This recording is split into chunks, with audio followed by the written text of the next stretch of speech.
Fox 9 Good Day. Welcome back here. The kids are back in school, of course. Education top of mind for so many people. There's a new push to figure out why boys specifically are falling behind. That was the recent topic in the podcast, The Crisis Files.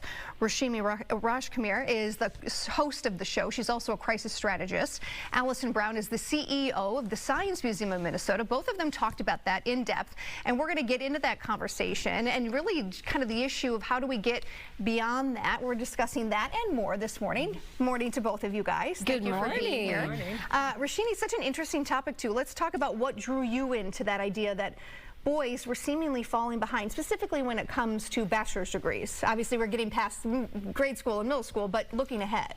Well, it's interesting because I've admired Alison for so long, and we've gotten to know each other. And we met to talk about what could we talk about, and I thought we were going to talk about something else. And when she started saying this initiative is big for them and it's dear to her heart, I said, this is a great topic for the Crisis Files. So I knew we had to get into it and tell everybody about it.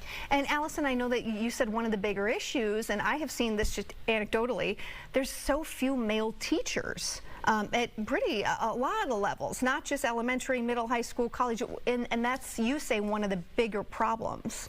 Yes, and I first want to say that the female teachers that we have, and 70% of teachers in elementary school are female, are fantastic. Right. They're doing a good job. Great job. They want their students to succeed. But it's become in our society that teachers it's a job for women, and it's actually a job for men too. And the issue becomes that then boys don't see role models when they're in school. And that has an impact on them throughout their lives. And it's too late by college. Sure. So we need to think about this at the elementary school level. And a role model in the academic world. Yes. And that's just something that, for whatever reason, to your point, again, great teachers, that's not knocking our female teachers, but for some reason that's not a sought-after profession. Right, and we in our society, we've divvied up jobs historically based on gender, and we need to break that down. We need to have men understand it's a wonderful, rewarding career for them, and it has a huge impact on these boys' success later on in life. And it's really a national epidemic right now, is what Alison taught me. And I mean, look, it's 2025. We shouldn't be saying that only women can be nurses and teachers. I mean, it's just ridiculous and archaic. So we hope that this episode really inspires, and Alison's very, very salient insights that talk about the facts. So this isn't anti-girls and women. This is pro the parents out there who have little boys and teenagers and young college men that are a little lost right now. They can absolutely go into education. It's very honorable. Alison, I think too, you know, we've talked about this, which has been such a great push for so many years of getting girls involved in science, math, technology, kind of really saying, hey, again, this is an admirable profession for women and you can do it too. But that doesn't mean that boys shouldn't also be excited about STEM careers. I agree 100%. We need more people going into these careers because we have a shortage of talent in these jobs, and we need more of these people going into STEM careers to solve many of the big challenges we're facing today. And it's a similar thing. Seeing role models, seeing themselves in these careers is what we need. Roshini, so like big billion-dollar question, how do we make it a win-win for both boys and girls? Well, we stop saying there's a divide. I mean, that's really what it is. Language is so powerful in all of just the crisis strategy work. The first step is stay calm. So this isn't about finding a fight. This is about what's wrong and why is this happening, and then let's fix it. It's like this wouldn't have happened for girls if a little girl one day hadn't said, I want to be an astronaut.